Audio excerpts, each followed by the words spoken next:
9 मई 1866 कोटलुक रत्नागिरी तत्कालीन बॉम्बे प्रेसिडेंसी में जन्मे गोपाल कृष्ण गोखले को एक प्रखर समाज सुधारक, शिक्षक, राजनीतिज्ञ, इंडियन नेशनल कांग्रेस के अध्यक्ष और महात्मा गांधी के राजनीतिक गुरु के रूप में जाना जाता है। राजाराम हाई स्कूल कोल्हापुर और एल्फिंस्टन कॉलेज बॉम्बे में शिक्षित गोपाल कृष्ण गोखले इंडियन नेशनल कांग्रेस के उदारवादी नेताओं में से एक थे। इन्होंने भारत में सेल्फ रूल के विचार का प्रचार किया था और उन देशवासियों की आवाज बने थे जो ब्रिटिश हुकूमत से आजादी चाहते थे। प्रसिद्ध स्वतंत्रता सेनानी, विद्वान और न्यायविद महादेव गोविंद रानाडे गोखले जी के गुरु थे। रानाडे के साथ इन्होंने पूना सर्वजन सभा में काम करना शुरू किया, जो तत्कालीन बॉम्बे प्रेसिडेंसी का प्रमुख राजनीतिक संगठन था। गोखले जी अंग्रेजी भाषा के अच्छे ज्ञाता थे, जिससे अंग्रेजों के साथ संवाद करने में इन्हें कोई कठिनाई नहीं होती थी।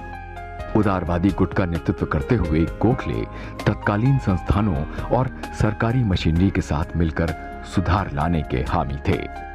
अगर इनकी राजनीतिक करियर और उपलब्धियां देखें तो 1889 में ये इंडियन नेशनल कांग्रेस के सदस्य बने।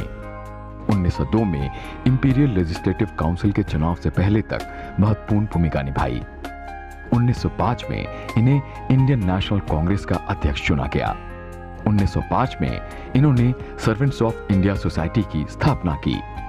1908 में इन्होंने रानाडे इंस्टीट्यूट ऑफ इकोनॉमिक्स की स्थापना की थी। 1909 के मिंटो मॉले रिफॉर्म्स में इनका महत्वपूर्ण योगदान था, जो अंततः कानून में शामिल हुआ। गोखले जी जाति व्यवस्था और छुआछूत के खिलाफ थे। इन्होंने महिलाओं की मुक्ति और शिक्षा के लिए कई जरूरी पहलें भी की। गोपाल कृष्ण गोखले ने 1912 में दक्षिण अफ्रीका का दौरा किया था, जहां इन्होंने मोहनदास करमचंद गांधी से मुलाकात की और उन्हें भारत आकर भारतीयों के अधिकारों के लिए चल रहे संघर्ष की बागडोर संभालने का न्योता दिया था। गांधी जी ने इन्हें अपना राजनीतिक गुरु माना और इस चुनौती को स्वीकारा था, और जैसे कहते हैं, रेस्ट इज हिस्ट्री। गोखले जी जीवन पर्यंत देश सेवा करते रहे। 19 फरवरी 1915 को इनका निधन हो गया।